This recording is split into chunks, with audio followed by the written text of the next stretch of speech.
धाकड़ खबर बेखौफजुमा बेबाक अंदाज।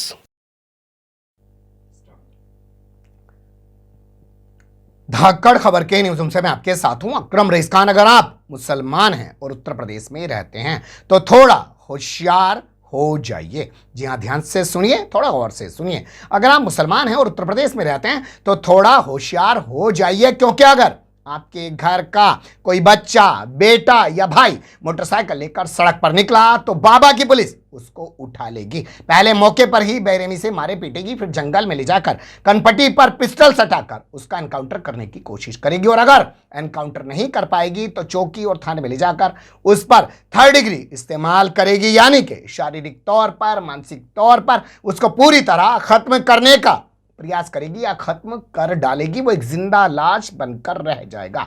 अगर आपको हमारी बात पर यकीन नहीं आ रहा है तो बोलती हुई तस्वीरों की जबानी रोंगटे खड़े कर देने वाली एक ऐसी कहानी आपके सामने रखने जा रहा हूं, जिसे देख और सुनकर आपके अंदर दहशत फैल जाएगी। उत्तर प्रदेश पुलिस प्रशासन और यहां के माहौल को लेकर चलते हैं खबर की तरफ। खबर आई है उत्तर प्रदेश के प्रतापगढ़ जिले से। यही वो जिला है जहां पर अतीक अहमद और अशरफ अहमद के तीनों संस्कारी हत्यारे जेल में बंद है, जिसमें से एक का नाम है लवलेश तिवारी, जो खुद में संस्कारी है। और आप जानते हैं संस्कारी हम क्यों कहते हैं, क्योंकि जब बिल्किस बानो के वो 11 दरिंदे वक्त से पहले ही जेल से रिहा कर दिए गए तो भारतीय जनता पार्टी का गुजराती विधायक बताने लगा कि ये तो ब्राह्मण है, ये तो संस्कारी है, ये किसी के साथ ऐसा नहीं कर सकते हैं। तो इसका नाम है लवलेश तिवारी, ब्राह्मण जाति से आता है, यानी कि संस्कारी है। इसके अलावा दूसरा आरोपी है शनि सिंह ठाकुर, यानी कि राजपूत जाति से ताल्लुक रखता है। और तीसरा है अरुण मौर्य, जिसके बारे में स्वयं प्रसाद मौर्य कहते हैं कि हम लोग तो शूद्र हैं। इन तीनों ने मिलकर पुलिस की मौजूदगी में, पुलिस की कस्टडी में मौजूद अतीक अहमद और उनके भाई अशरफ अहमद को गोलियों से भूनकर मौत के घाट उतार डाला है। उनको वारदात के फौरन बाद पहले प्रयागराज की नैनी जेल ले जाया गया, लेकिन वहां से निकालकर फिर इन तीनों जो है हत्यारों को लाकर रख दिया गया प्रतापगढ़ जेल में। वैसे प्रतापगढ़ को आप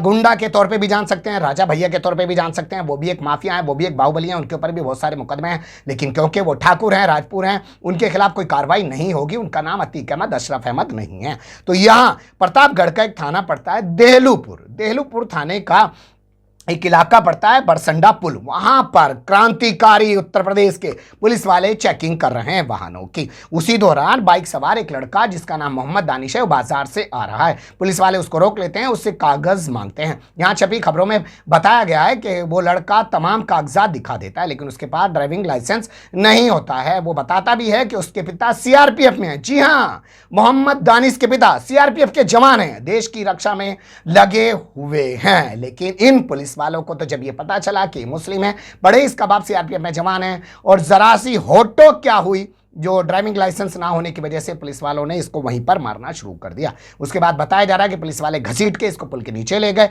और वहां पुलिस वालों ने इसकी कनपट्टी पर पिस्टल सटाकर इसका एनकाउंटर करने का प्रयास किया। यकीन नहीं आ रहा है तो मोहम्मद दानिश की जबानी खुद सुन लीजिए।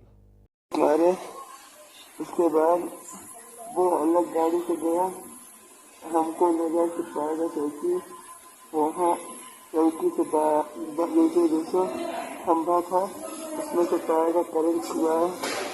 फिर ले गए दुबारा पुल के नीचे, 3 से कट्टे लिए थे, हमको पकड़ा दिए और पकड़ नहीं रहे थे, गोली मारने जा रहे थे। 3 आदमी पहुँच गए, तो फिर वहाँ से हमको लेके देहलूपुर थाने गए। फिर वहाँ हम अपने आप दे के बेहोश हो गए। ठीक।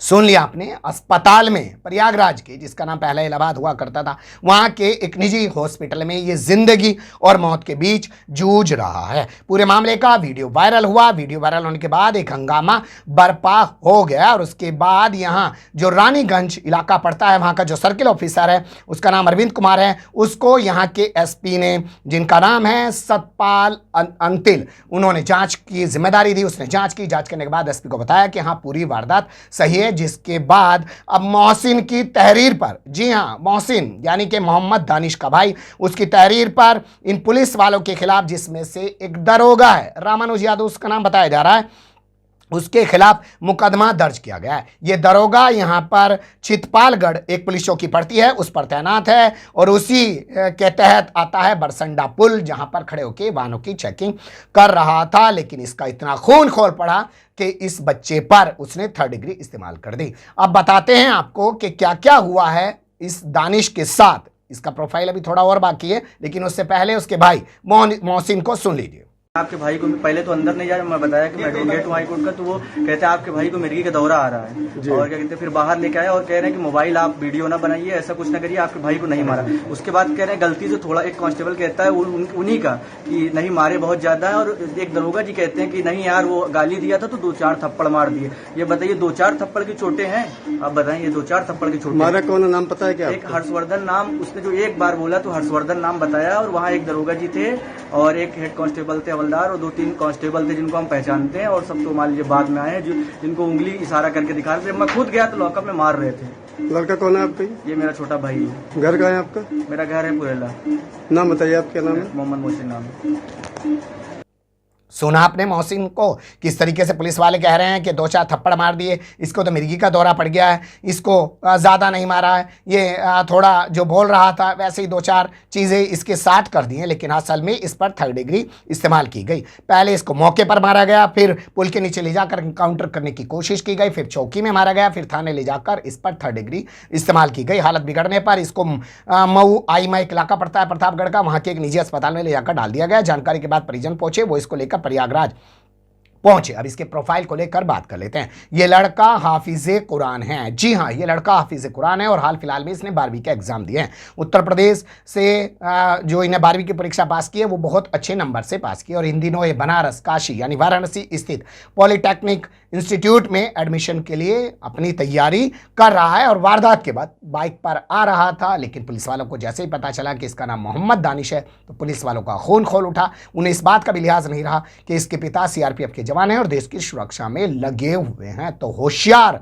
हो जाइए अगर उत्तर प्रदेश में रहते हैं और मुसलमान हैं और आपके बच्चे, बेटे या भाई सड़क पर बाइक लेकर जाते हैं, क्योंकि यहां पुलिस वाले एनकाउंटर में भी मार सकते हैं उनको, तगड़ी देकर उनको जीने लायक नहीं छोड़ेंगे और फर्जी मुकदमों में तो फंसा ही सकते हैं। ये घटनाक्रम था, मुझे लगा आपके सामने रखना चाहिए। इसको लेकर जितना हंगामा होना चाहिए, जितनी बातें होनी चाहिए वो होती हुई दिखाई नहीं दे रही हैं। कमेंट्स के रूप में आप लोग अपनी राय दे सकते हैं, खबर को लाइक कर सकते हैं, चैनल को सब्सक्राइब कर सकते हैं और ज़्यादा से ज़्यादा हमारी खबरों को शेयर कर सकते हैं। फिर ऐसे ही किसी सुलगते हुए या उलझते मुद्दे लेकर मैं आपके सामने हूँगा हाजिर। फिलहाल अभी मुझे दें इजाज़त।